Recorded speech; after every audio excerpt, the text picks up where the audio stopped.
Hello friends, নতুন ভিডিওতে সকলকে স্বাগত জানাই। তো এই ভিডিওটার মধ্যে তিনটে কন্টেন্ট নিয়ে কথা বলবো। একটা হচ্ছে গাদার 2 এবং OMG 2 এর বক্স অফিস কালেকশন, আরেকটা হচ্ছে গাদার 2 এর সিকুয়েল নিয়ে, এবং তৃতীয় হচ্ছে দেব এবং SBF এর কোলাবোরেশন নিয়ে। তো চলো ভিডিওটা শুরু করা যাক। তো তার আগে তোমরা যদি চ্যানেলটা নতুন হয়ে থাকো, চ্যানেলটা অবশ্যই সাবস্ক্রাইব করে দিও আর নোটিফিকেশন বেলটা কিন্তু অল করে দিও, যাতে এরকম রিভিউ, রিয়াকশনস, আপডেটস, অনেক রকম তথ্য আসতে থাকলে চ্যানেলটার মধ্যে তোমরা সেগুলো নোটিফিকেশন পেয়ে যাবে। তো ফার্স্টে কথা বলবো OMG 2 এবং গাদার 2 বক্স অফিস কালেকশন নিয়ে। তো OMG 2 গাদার 2 কিন্তু শুক্রবার রিলিজ হয়েছিল, 4 দিন হয়ে গেছে রিলিজ করেছে। আমি কিন্তু সোমবারের অবধি বক্স অফিস কালেকশনটা দেবো এই দুটো ফিল্মের। তো ফার্স্টে কথা বলবো গাদার 2 এর বক্স অফিস কালেকশন নিয়ে। তো গাদার 2 রিলিজ হওয়ার পর থেকে কিন্তু রীতিমতো তাণ্ডব মাচিয়ে দিয়েছে, মানে ইন্ডিয়ান বক্স অফিসে, যদিও বা ওভারসিজে কিন্তু ফিল্মটা রীতিমতো ডিজাস্টার হয়ে করে গেছে, বাট ইন্ডিয়াতে কিন্তু একের পর এক অবিস্মরণীয় কাণ্ড কিন্তু গাদার 2 করে চলেছে। তো এখন অবধি গাদার 2 এর যে টোটাল 4 দিনের কালেকশন, সেটা হচ্ছে 173.58 করোড়, কারণ সোমবার দিন গাদার 2 অলমোস্ট 38-39 করোড়ের মতো কিন্তু কামিয়েছে, এবং আজকে ইন্ডিপেন্ডেন্স ডে, আজকে কিন্তু ফিল্মটা অনায়াসে 52 থেকে 53 করোড় কিন্তু কামাতে চলেছে, which is itself indeed a huge thing. মানে আজকেই কিন্তু অলমোস্ট 180-190 কোটিতে কিন্তু ফিল্মটা চলে আসবে। তো এরকম তাণ্ডব যদি কন্টিনিউ এখন করতে থাকে টিল ড্রিম গার্ল 2 আসা অবধি, তাহলে কিন্তু ফিল্মটা রীতিমতো 400 কোটির কাছাকাছি কিন্তু চলে আসতে পারে। দেখা যাক ফিল্মটা কীরকম ঝড় তোলে আরও বক্স অফিসে।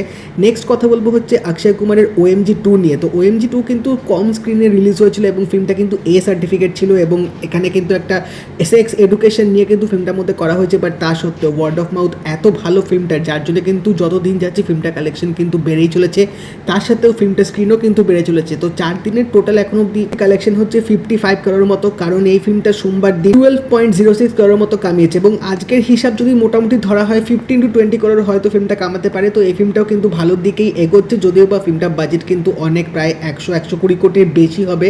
তো হিট হতে গেলে কিন্তু এখনও ফিল্মটাকে আরও অনেক কামাতে হবে, এবং যেভাবে এগোচ্ছে সেই পেসটা যদি ধরে রাখে, বলা যেতে পারে ফিল্মটা তাহলে হয়তো হিট হয়ে যাবে। নেক্সট কথা বলবো হচ্ছে গাদার 3 নিয়ে।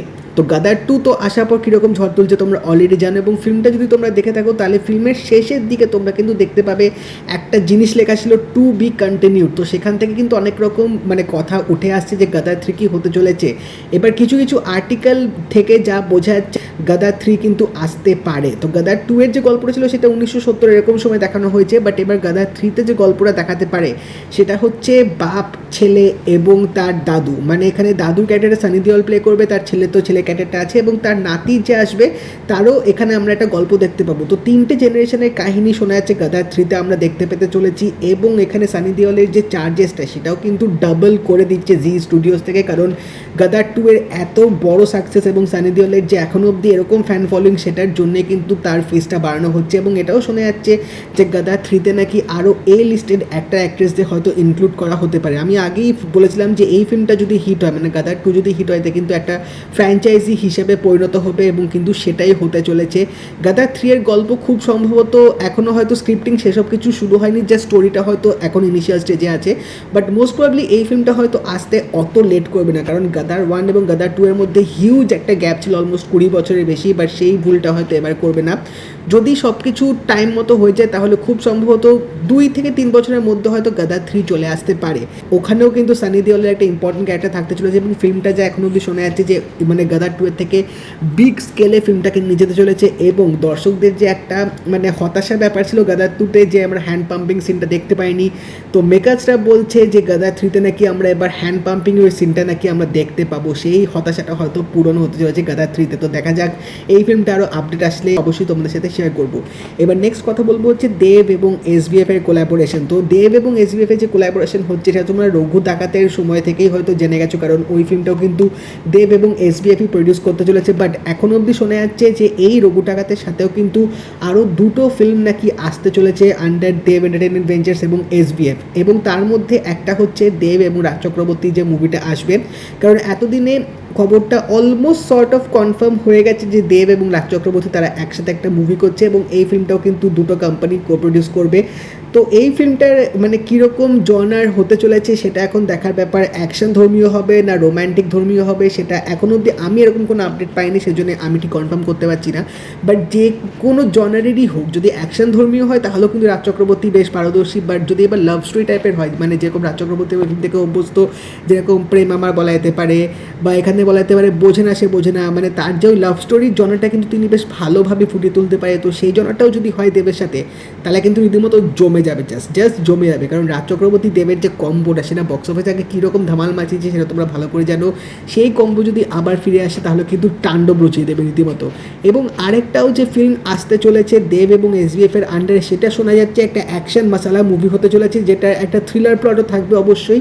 এবার ডিরেক্টর কে হবে সেটা এখনও আমি কোনো খবর পাইনি, হয়তো নতুন ডিরেক্টর হতে পারে বা পুরনো ডিরেক্টর হতে পারে। এবার দেব যেহেতু কো প্রডিউস করছে, যদি নতুন ডিরেক্টর হয় তাহলে আমি অবাক হব না, কারণ দেব যদি কাউকে চুজ করে সে ভেবেচিন্তেই চুজ করবে এবং স্ক্রিপ্টও হয়তো সেরকমই হবে।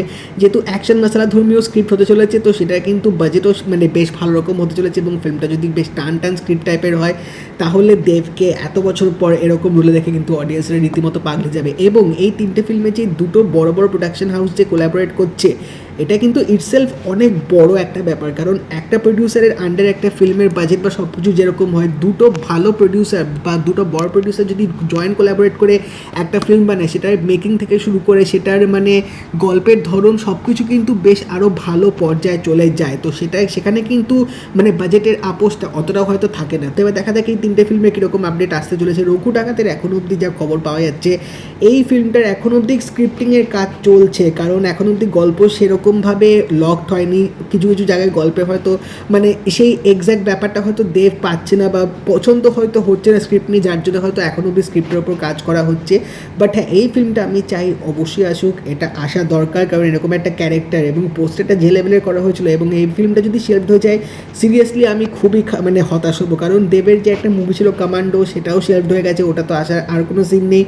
ধূমকেতু নিয়ে তো আমি এখনও কথাই বললাম না, ওটা তো তোমরা সবাই জানো যে ফিল্মটার ভবিষ্যৎ কী। তো রঘু ডাকাত আশা করবো যে ফিল্মটা হোক, আবার ধ্রুব ব্যানার্জি এবং দেবের কম্বিনেশনটা আসুক এবং জাস্ট বাংলা বক্স অফিস কাঁপিয়ে দিক, এইটা যেন হয়। তো এই ছিল আজকের আপডেট, ভাবলাম তোমাদের সাথে শেয়ার করি। তোমরা জানো তোমাদের কেমন লাগলো, এবং যদি এই ভিডিওটা ভালো লেগে থাকে লাইক করে দিও, শেয়ার করে দিও, চ্যানেলটা কিন্তু অবশ্যই সাবস্ক্রাইব করে দেবে, নোটিফিকেশন বেলটাও কিন্তু অল করে দিও। তো দেখাবে পরের ভিডিওতে, বাই।